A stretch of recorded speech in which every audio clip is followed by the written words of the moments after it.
hold me steady. I'm really ready. Now that meat and no potato.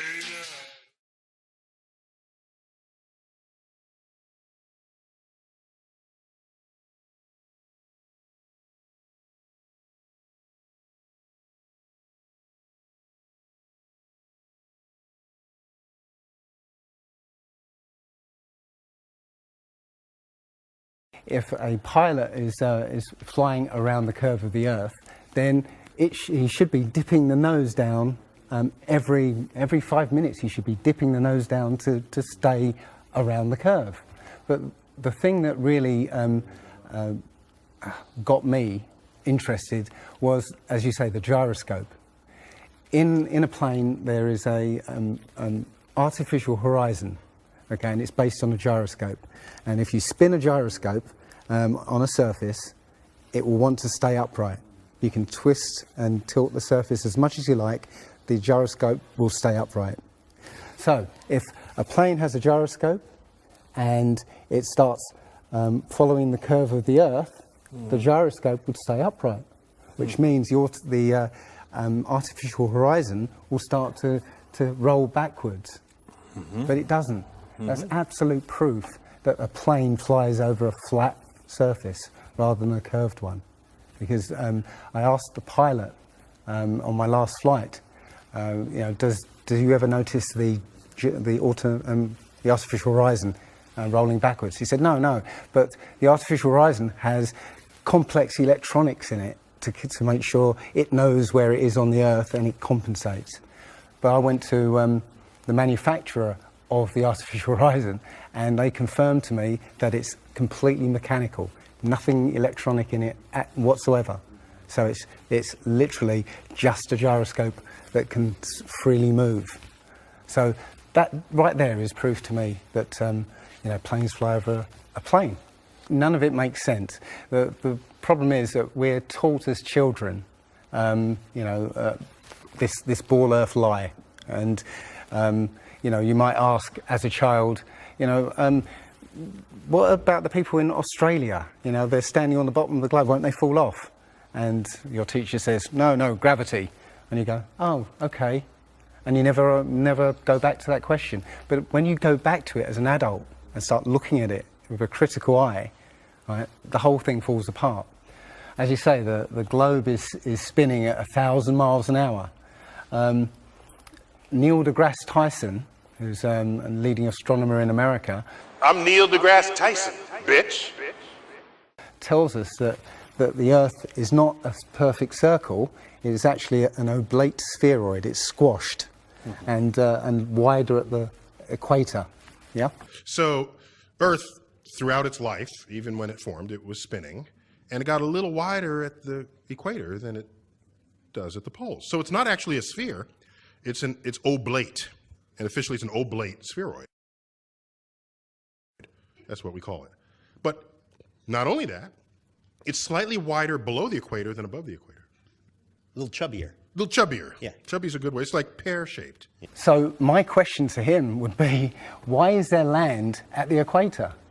Because water will move more readily than rock. So if the Earth is spinning, the water will be collected at the equator. I mean, if you spin a wet tennis ball, okay, you spin a wet tennis ball, the water shoots off at the equator, essentially. So all the water will be gathered around the equator. So why is there land at the equator? Doesn't make any sense.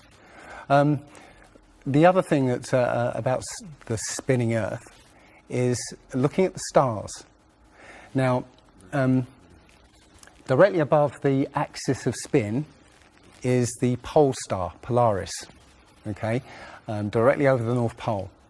And we're told that the reason that all the stars spin around the North Star is because the Earth is spinning at 1,000 miles an hour. Okay, seems to make sense, because if you put a long exposure camera pointing at the North Star, you'll see the stars will make perfect circles around, perfect star trails. The only problem is the Earth is also orbiting the Sun at 67,000 miles an hour. Okay, the Sun is moving, dragging the Earth and all the planets up that way or that way at 600,000 miles an hour. So why do we see perfect circles? You know, because that's the slowest speed, that's slowest motion in that mix, and yet the Earth is moving 67 times faster that way and 600 times faster that way. So you should see the stars do all sorts of strange motions, but you don't. You only see them make these perfect circles. That tells me that it's the stars that are moving, not the Earth. The thing is, what the scientists will give you is calculations and and theories why that happens. But we have experience. We see things and they either make sense or they don't make sense. What the scientists do is substitute our common sense and our intuition for calculations and theory, and we're supposed to believe the calculations rather than what we experience ourselves. There was a famous experiment back in the 1800s in England called the Bedford Levels experiment. Now, the Bedford Levels is a canal that is perfectly straight for 6 miles.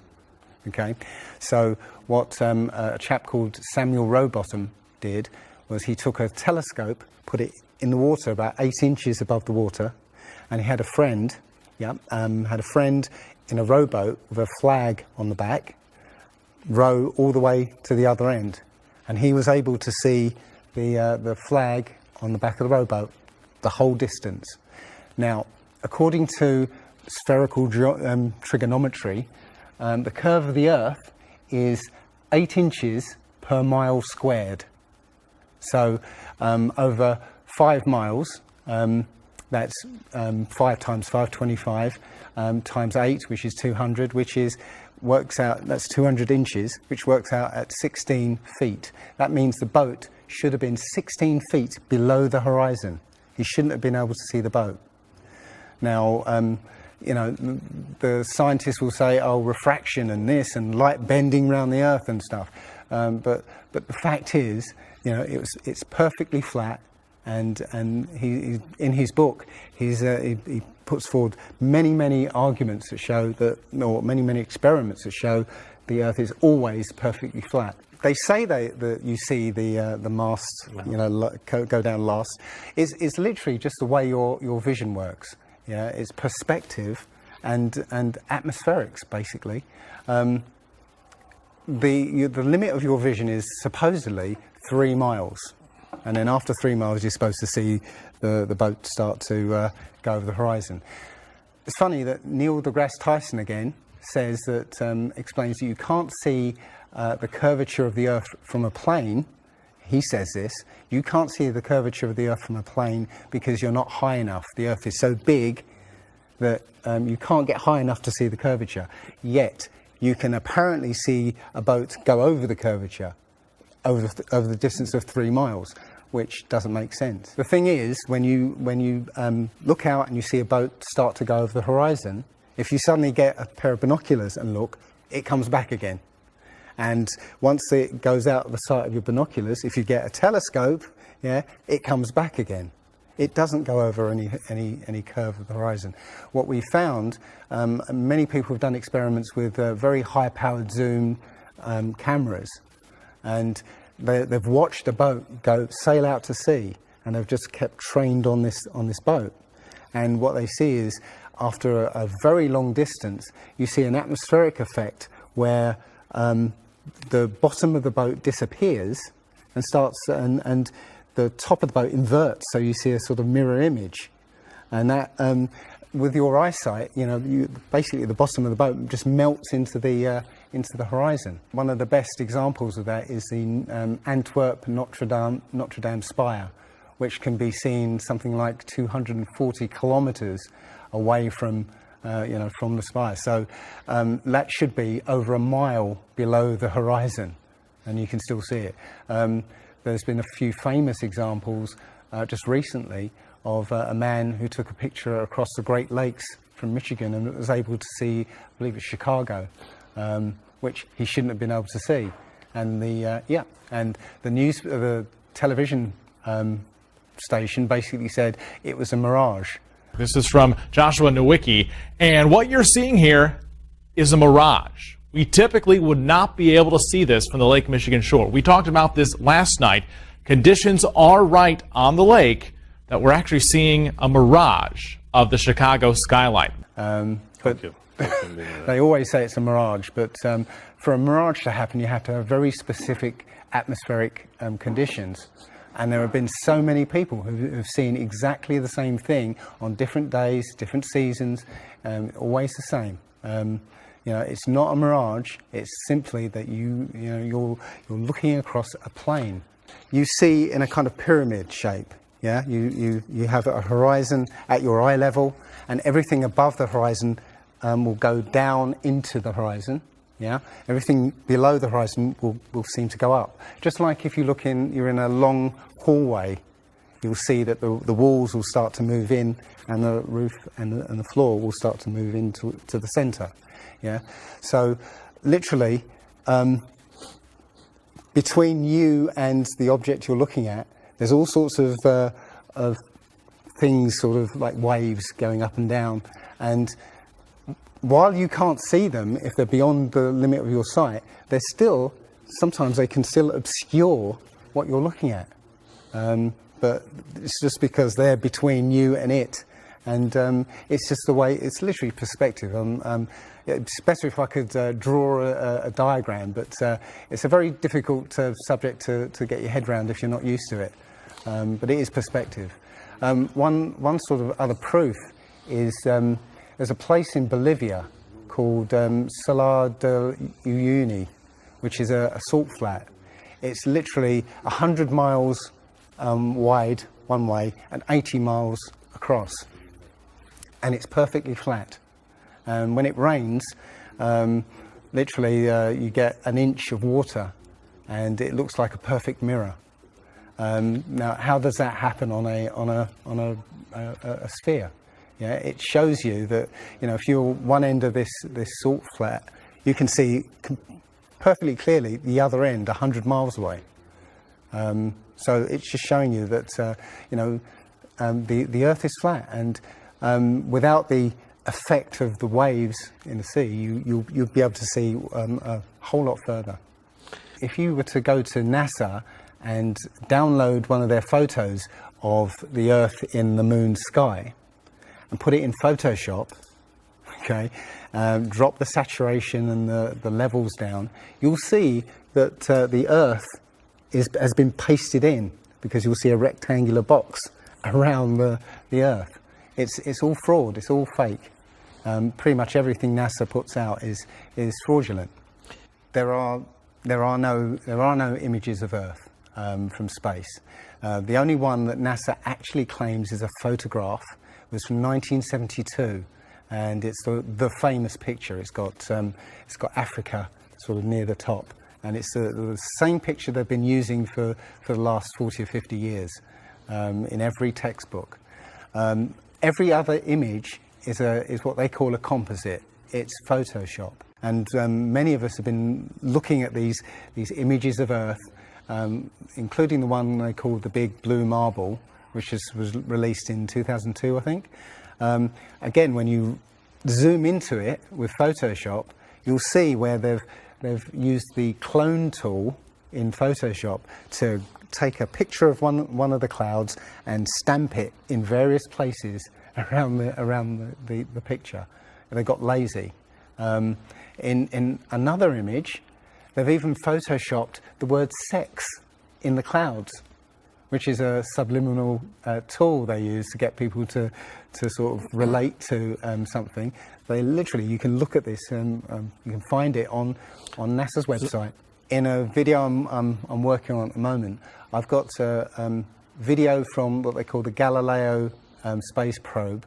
As it left Earth, it took a series of shots of Earth, apparently, and you see that over the course of 25 hours, the clouds never move. Okay, now I happened to find some pictures of satellite pictures of Earth, and I noticed that in these separately taken satellite shots, the clouds were exactly the same as the ones in the in this Galileo shot. So it's a cloud map. It would be very simple indeed to just silence everybody, you know, put an end to this topic once and for all, turn the Hubble round and show us Earth in real time, zooming in onto a place so that we can see what's happening at that place, and we know that there is something up there looking down on us from space. But they will not do it. They can't do it. It doesn't exist. It literally doesn't exist. When you go onto the plane tracking software, you'll see hundreds and hundreds of flights over the northern hemisphere, and you can track those flights from beginning to end.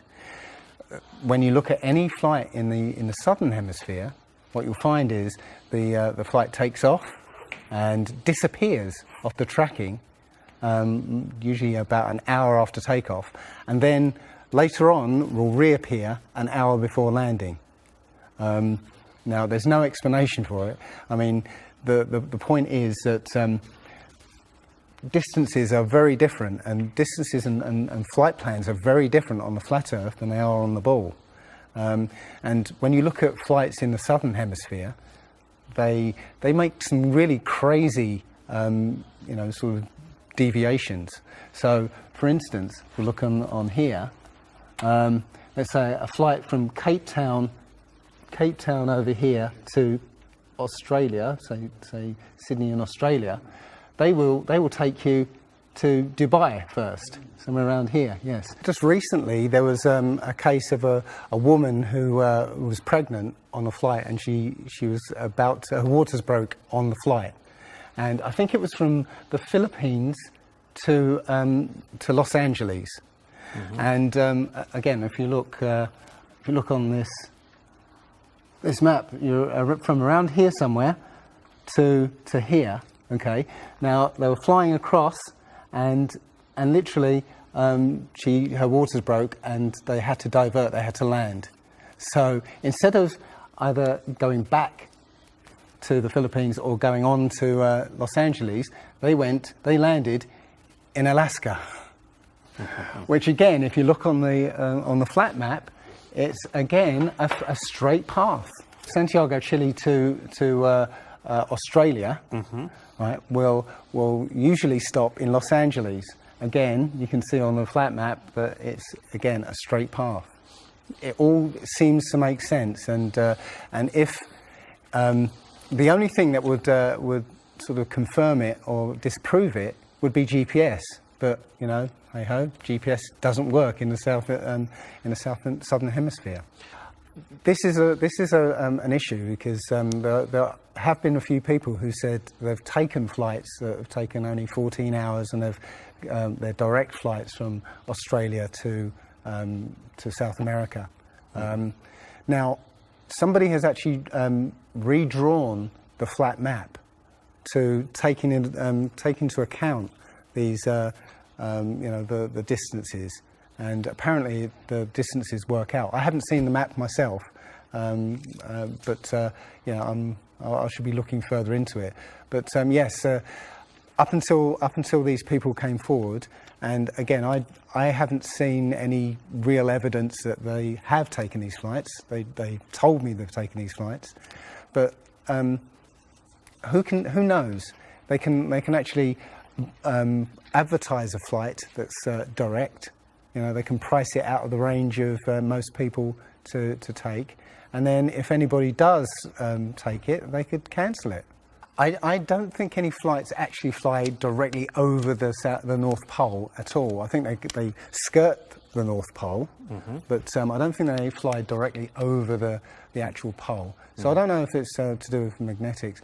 The only thing I do know is that nothing flies over the South Pole, because again, on a flat map, the South Pole, the continent of Antarctica, is the ring around the Earth. So you know, you can't fly over the ring and get anywhere. That's why we're not allowed to go there. I mean, think about it. It's the only treaty that's all these countries have signed and never broken and completely agreed on. It's the only one. And, what treaty is there that everybody's agreed on? We're being kept away from it for a reason. They have some scientific bases there, and literally it's controlled by the military. If you try and go there by yourself, you will be sort of picked up and escorted back. There was a guy called Jarls Anderhoy who tried to take a mission to the Antarctica, and he was picked up and taken back by the military. It's a good reason, because they don't want you finding out what's beyond. Admiral Byrd he actually did four expeditions, and most of them were military expeditions with huge military groups. Thousands of people, planes, boats, the works. And yes, he confirms in an interview that he discovered a continent as big as the continental United States out there, that was with warm water lakes and mountains and everything, that was completely uninhabited.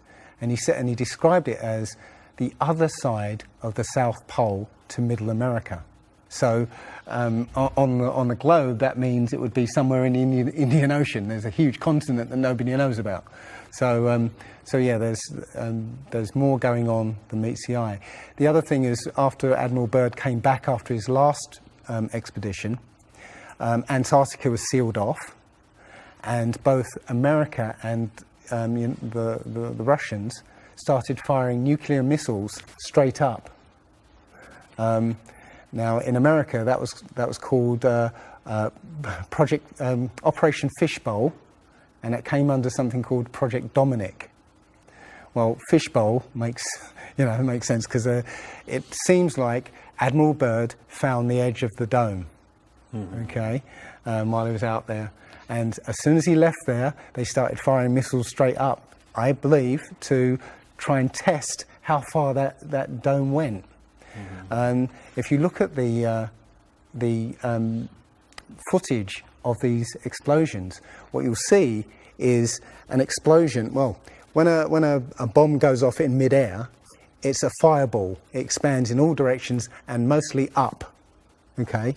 Now, if you look at these explosions on Operation Fishbowl, they explode outwards in a ring, which means it's exploding against something, because it can't rise with the heat. So it's exploding against something and exploding outwards. Okay, and the middle of the explosion, you'll see it glows, hot, and then it cools over time. So it looks to me like they were exploding against a dome. Now, I said it was Operation Fishbowl, obviously Fishbowl, but there's a chap called Rob Skiba who discovered that the Project Dominic, the word Dominic means of the Lord, Fishbowl of the Lord. So I believe they clearly know that we're in an enclosed system, and Admiral Byrd found the edge, and they've tested to see how far it goes up. They will also say that if a sniper is trying to hit something a great distance, a couple of miles away, they have to take into consideration the spinning of the Earth, because they say that as the bullet leaves the muzzle of the gun, it's now independent of the rotation of the Earth. So, the Earth will spin away from where the bullet, and you have to take that into account. They say that about artillery shells as well, that it's not true. If that was true, a sniper would have to spend ages and ages calculating how to make that shot, and they don't. They literally take into consideration the wind and the elevation, and they don't take the Coriolis effect into consideration at all. Also, planes. If that works for bullets, if bullets, as soon as they leave the Earth, they're now independent of the spin, then why doesn't it work for planes? There's a video on YouTube that actually tries to explain that the Coriolis effect works by using the example of a paper plane. You have to throw it. If you throw it north, the Earth will spin and the plane will land sort of east. But if you take the idea of a real plane, a plane would have to aim north to go east in that case. But that's not what happens. And if that was the case as well, planes would have to land on runways that are moving. And that would be impossible. But how is it that you can take a flight from London to New York and it will take exactly the same time as a flight from New York to London? Yeah, one's with the spin of the planet and the other one's against it. So it doesn't make sense. They'll say that the whole atmosphere is moving, yeah, with the planet, but that doesn't make sense either, because the atmosphere, say it's that thick, the top layer of the atmosphere will be moving slow, and as further you get in, will be moving faster.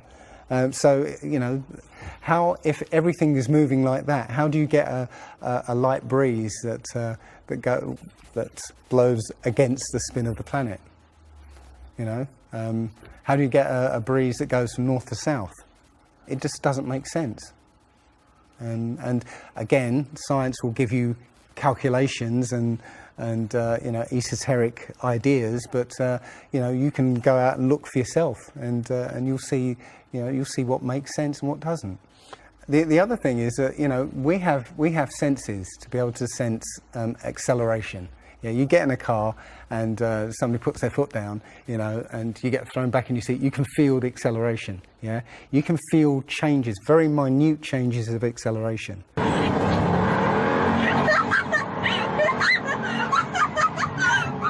Yeah. So how is it that if you live up here in Macedonia, yeah, which is spinning at maybe 700 miles an hour, yeah, because the speed it's spinning is slower than this speed. So if you took a flight down to Africa, yeah, on the equator, why don't you feel the change in acceleration? Yeah, so why don't you feel the change in acceleration? You have these senses that will register the slightest change.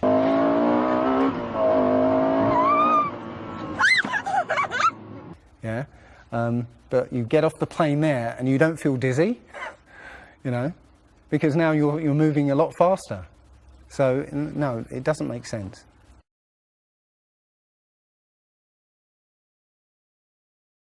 Well, you saw from his balloon when he stepped out on the platform, the curvature of the Earth. Yeah, it looked very obvious. Oh, everybody pointed it and said, "Oh, look, there's a curvature." But when you actually looked at the ground, when you looked at the Earth, well, it was New Mexico. That's where he jumped. The whole Earth that you saw there was New Mexico. So if that was a curvature, the Earth must be very, very small indeed, and New Mexico must take up a huge part of it. Yeah, it was a fisheye lens to curve that, to make that curve. And when he jumped, it took I think it took him like 2 hours to get to that height. Yeah, he went straight up. In that 2 hours, the Earth should have rotated away quite a distance, but I think he only landed something like 70 kilometers away from where he sort of went up in the first place, and that can be attributed to the wind. So no, I mean there's no proof whatsoever. There is so much to this. As I said, if you start looking and asking questions about the very basic things, you'll find that the answers you were given as a child just do not make sense.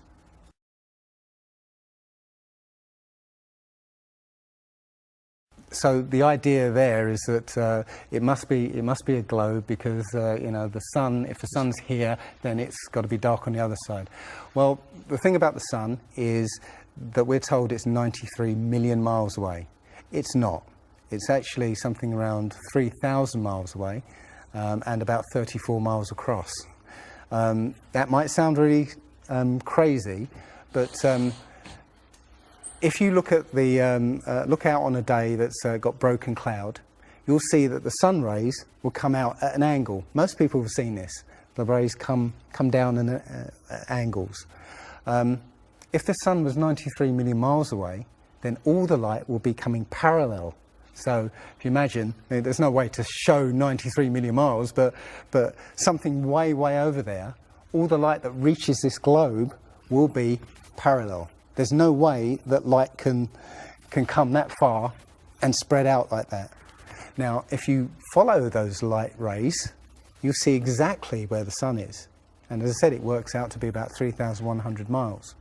Now, if that's the case, and the sun is circling over this flat plane, yeah, its light range is limited. So it's illuminating the part of the Earth it's like over at the moment. So, say over Europe, it might, or over South America there, it's over there. Well, Australia's going to be in the dark because the sun isn't going to throw enough light to illuminate Australia. Yeah. Now, most people say, well, I see the sun rise and set. How can that be if it's just going round in a circle? Well, that's perspective again. If you actually see video of the sun coming up and going down, many times you'll see that the sun starts off as it's coming up very, very tiny, and it gets bigger as it gets closer to midday and then gets smaller again. It's literally that effect of perspective, you know, with some things above you, like the ceiling in a hallway, yeah, as it goes further away,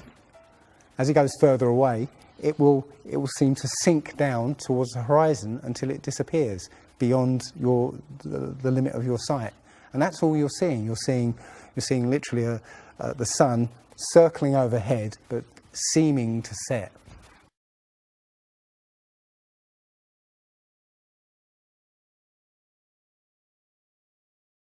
There was a team in California that launched a rocket 75 miles up. And you can find this video on YouTube. It's difficult to watch because the cameras, there were 7 cameras on this rocket, and it was spinning as it went up, so it's very, I say, difficult to watch. But this chap, Refi, studied this video meticulously, looking for some kind of mistake or some kind of evidence, and he realized that he could see the moon. So he went online to a website called timeanddate.com, where it will show you graphically where the moon and sun is at any time on any day. And he did a bit of detective work to find out exactly when the rocket was fired, and found that the moon should have been on the other side of the planet, over Australia. Now, the rocket was 75 miles up and it could see the moon, but anybody down on the ground wouldn't be able to see it. But the point is that if the moon was over Australia, on the other side of it would be on the other side of the planet, which is, okay, there. So down there on the other side of the planet, and the rocket went up here. So there's no way that rocket should have been able to see the moon on the other side of the planet.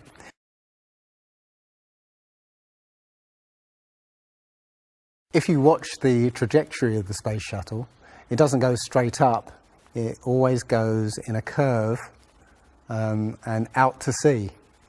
The point is that they actually go horizontal. The space shuttle goes horizontal. It never goes any further up. It goes horizontal, very, very low down in the atmosphere, because it drops its external tank while it's still in the atmosphere.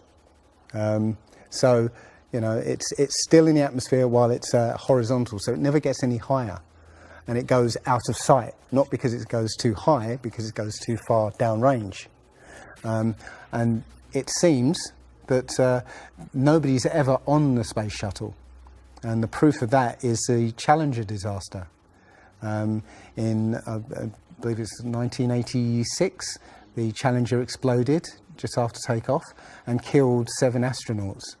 But it turns out that 6 of the astronauts are still alive, and most of them are using their original names. And you can find pictures of them. They're using the same names, and they're doing ordinary jobs now. Teachers, lecturers, lawyers, whatever. But they're still alive. I think it's a mock-up. I think it's an empty shell, and literally just dishes in the sea, out of sight. And and they have a plane that's mocked up to look like a space shuttle, and you can see whenever the space shuttle lands, you can hear it. It's a loud jet engine. You watch any video of the space shuttle landing, you can tell it's a jet engine. It's a jet-powered aircraft. That's it. It's not a glider. In my video, I show you a glider, how that seems, and then I show you the space shuttle, and yeah, it's not a glider. It's an aircraft, and that's what they're fooling us. They're taking billions of dollars in and giving us images and fake planes for that 10 billion, you know, however many billions of dollars it is.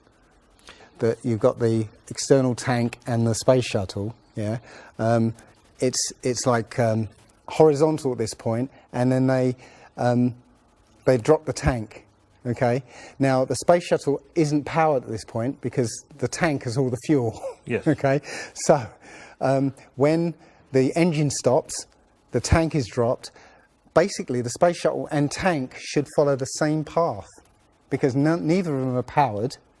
They should both fall in the same way. Now, because the tank has all the fuel, those pods on the back of the space shuttle aren't fuel tanks.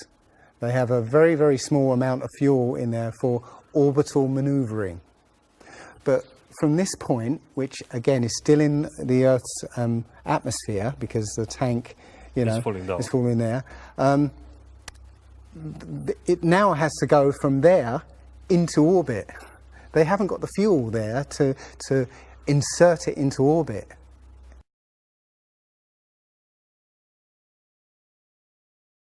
Disney and NASA have worked very closely together. Disney worked with NASA on the moon project.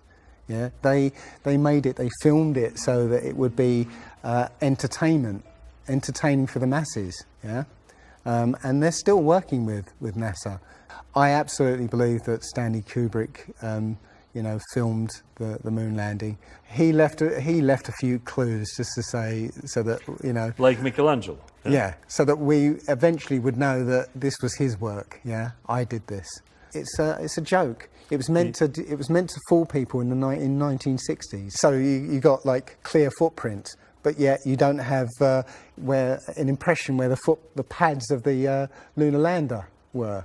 Or a blast crater where the engines were blasting downwards, and also the camera followed the capsule straight up, right, and it followed it very precisely, right, and it stopped when it started to pitch over, right. Now NASA says, oh, we did it remotely. Well, there was a 2 or 3 second delay between sending signals and the camera starting to respond, and then another couple of seconds for them to see what's happened. So it's next to impossible to get that sort of accuracy with that kind of and it's only done once. I mean, they can't sort of keep doing it over and get it right. You know, they do it once and they got it right the first time. So no, it's either they left an astronaut on the moon to film them, or it was fake. It was fake. It was absolutely fake. There's not too many people involved in this. I mean, NASA controls space as such. The other agencies have popped up, but literally it's a money-making scheme. NASA makes, you know, hundreds of billions of dollars a year. Dobra, Rusy. Okay. The Russians, okay, they're getting in on the act as well. You know, they make money from this. And have you seen the imagery that they put out? The Chinese have put out, or I think it was the Japanese that put out images of Earth from the moon, and it looks even more fake than NASA's ones. It's a money-making scheme, and they're all joining the bandwagon. But you know, that isn't the first thing that's been hidden over the years. I mean, we're all driving petrol cars because 100 years ago, the Rockefeller family basically cornered the market on oil, and the car industry was going electric. So, you know, all cars would have been electric from the get-go, but they basically forced everybody to use petrol cars, and have hidden this secret. And literally, you know, we could be running around in electric cars that have unlimited mileage by now, but we're still using these 100-year-old machines, dirty machines, because of a secret that's been kept. It's easy. If everybody's been trained into believing that this is real, right, and there's space, and it's within our interest to explore space and you know, go to the moon, go to Mars, yeah, people will pay for it, and they're making billions. And yeah, there's more to it, because I believe there's a big deception coming, and it's to do with aliens, because now since Roswell, 1947, that was the first time anybody had ever understood the idea of aliens.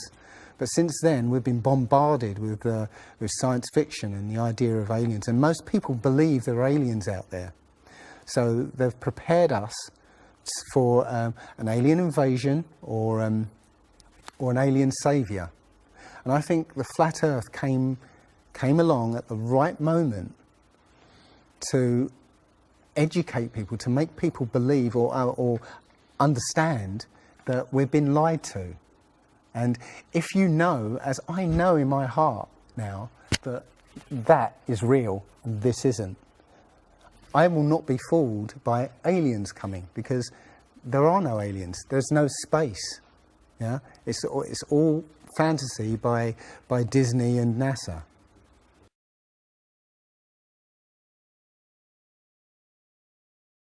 Well, the Bible has a very, very clear view of what this place is, and it matches that place more than it matches this. Okay, and what it says is the great deep is under it, just water. It's just deep water, and above the firmament is water. And you know, it says in Genesis that he separated the water below from the water above, and made a space, and then made dry land appear out of the water. So what's under the flat Earth? Well, it's water, and it just goes on. Again, I don't know for sure, because I've not been under there. I don't know what's past the outside of, or the you know, the first few hundred miles of Antarctica. But everything I've seen over the last year and a half tells me that is true and this isn't. And I'm starting to believe and trust my intuition about this.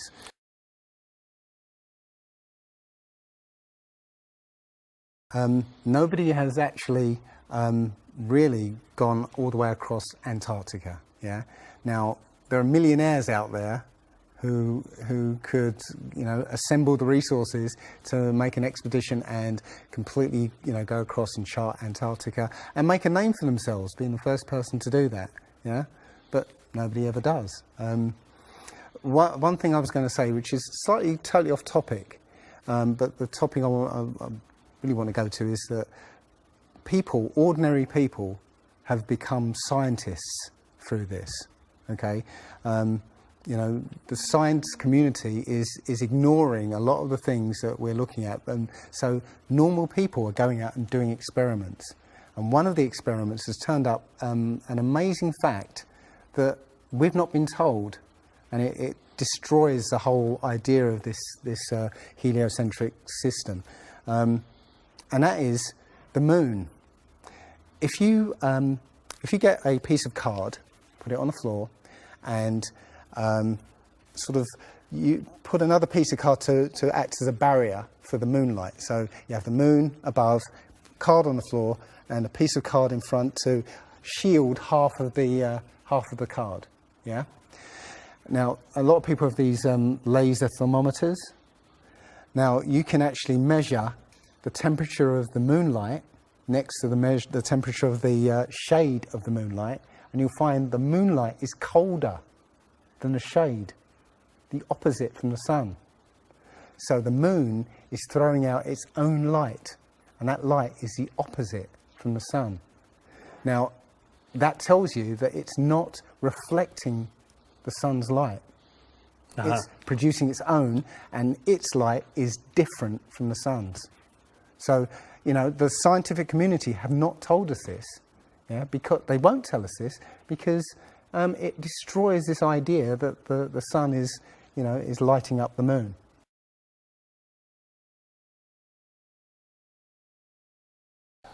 This world is very different from what most people think it is. There are very powerful people who essentially rule this world right now. And the ordinary person is a slave in this world. And slaves aren't educated. You know, they're taught what they need to, or, you know, they need to know, that's it. They're not taught truth, they're taught what they need to know.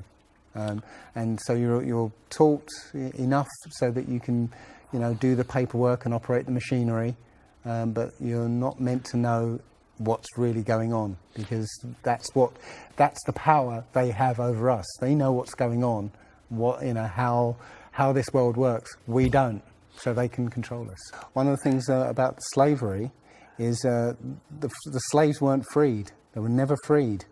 When the 14th Amendment or 13th Amendment, I can't remember which one, actually made everybody a slave. If you're a citizen of a country, you're a slave. That's what a citizen is. So they literally extended the slavery to everybody and made it an open prison, and that's where everybody in the world lives now. We're slaves to very powerful masters. We don't see bars. No. Yeah? The bars are the borders of the country. Right? You have to use a pass to get out, and they'll let you out if you show them your pass. Yeah, and sometimes they won't let you out.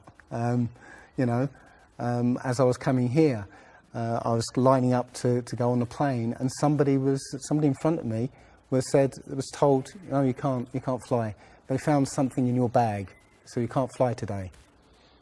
So, you know, we have, as I said, we have natural rights to travel anywhere on this earth. We were born on this earth. We have the right to travel anywhere.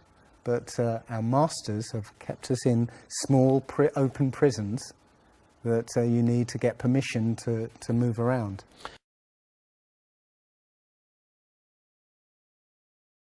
This idea that, billions of years ago, nothing exploded and then everything came out of that nothingness, ridiculous.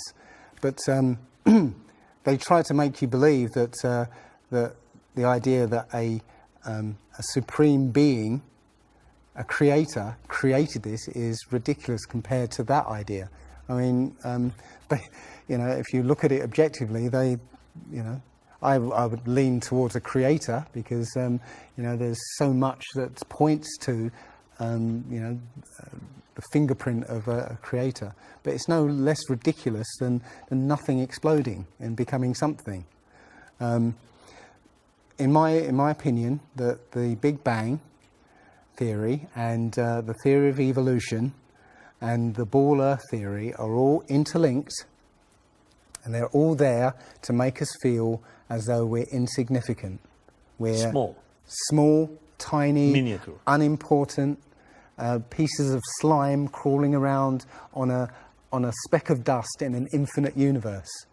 If that's true, and there's no purpose, there's no meaning to anything, then our owners can do whatever they want with us.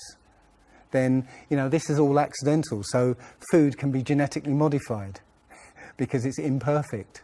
We can be modified because we're imperfect.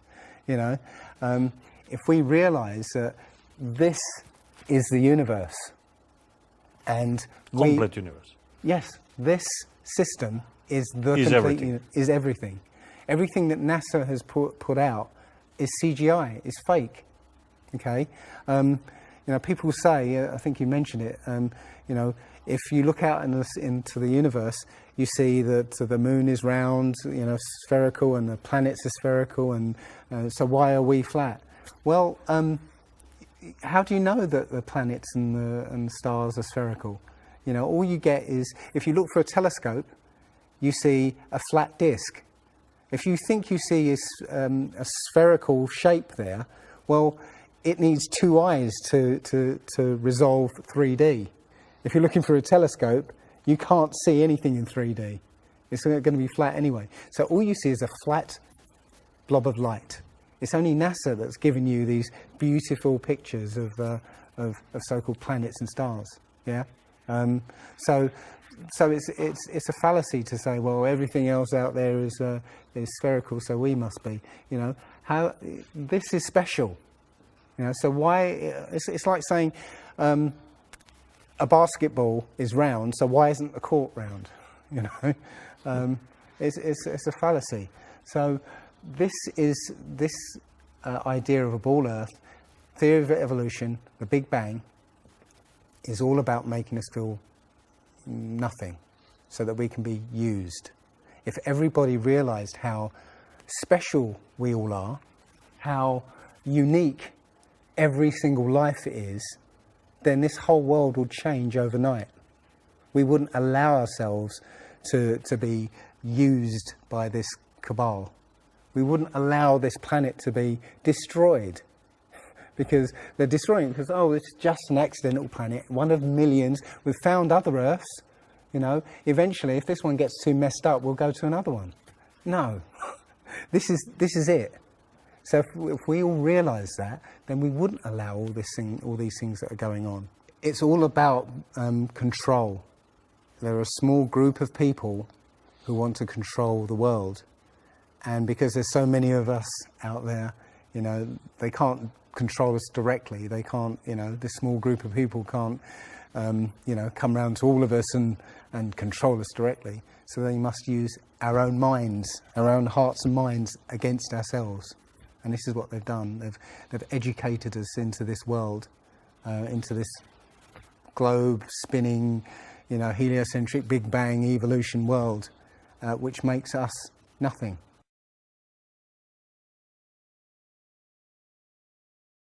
This is amazing because when I first started looking, it was about a year and a half ago, I looked on YouTube and there were maybe about 100 videos, not even that probably, and nobody was talking about it, right? And then over 2015, it exploded. There are thousands and thousands and thousands of people looking at Flat Earth now. And what happens is that you'll watch something or read something and something will strike a chord in your mind and you'll think, yeah, I've always wondered that. And what will happen is you will start feverishly researching. I mean, what happened to me was as soon as I got that, I spent every waking hour looking for things and testing things, and this seems to be replicated with thousands of people around the world who suddenly come into this. They start, you know, researching and getting a passion for this, because this is what I think, it's the truth, and we recognise the truth when we hear it, and we feel it, and this I believe has come at the exact right time, so that we awaken to what's going on in the world. Nothing else, you know, 9/11 even hasn't awoken people, right, to this extent. You know, for me, I've been an atheist for 40 years. From the age of 13, you know, I didn't want anything to do with God and Bibles and whatever and religions. And now I know for a fact there is a creator. I've seen his fingerprint, you know, not just with the flat earth. Everything I've done in the last 5 or 10 years has led me to see that there is a creator now. And there's a great many people out there who have had exactly the same revelation as I have. And it is. I'm now following the commandments and trying to be the best human being that I can be, because I think it was a guy called Kent Hovind who said there are only two possibilities. Either there is a God or there isn't. and both of them are terrifying. Yeah. If there isn't a God, then nobody's in control. We're hurtling through space, and there's no plan, and there's no nothing, and you know, that's terrifying. If there is a God, then we'd better find out who he is and what he wants, and do exactly what he says. And it turns out that he gave us very specific instructions on how to live. And they're not rules as in, you know, laws that you must follow because you know, or put you in prison if you don't. No, these are rules to live by, to make a harmonious world. You know, don't harm anyone, don't kill anybody, don't steal from people. You know, don't covet people's items. You know, Don't lie. Don't lie. I mean, these things are written in our hearts anyway. Yeah, but we're in a society that that legalizes all of the 10 Commandments. You know, the policemen and soldiers can kill. They're allowed to kill. Yeah, you know, Politicians can lie. They can lie. They're lying all the time. They're actually. lying all the time. Police have been told that they are allowed to lie to try and get to catch somebody. Yeah, they're allowed to lie. Everything in the 10 Commandments is legalized in this society. That tells you who runs this society. Yeah. So yeah, this is a profound movement. I don't like using the word movement, but it's a profound shift in consciousness for people because, unlike any other topic that's come out in the last few years, this one has made people realise that they've been lied to.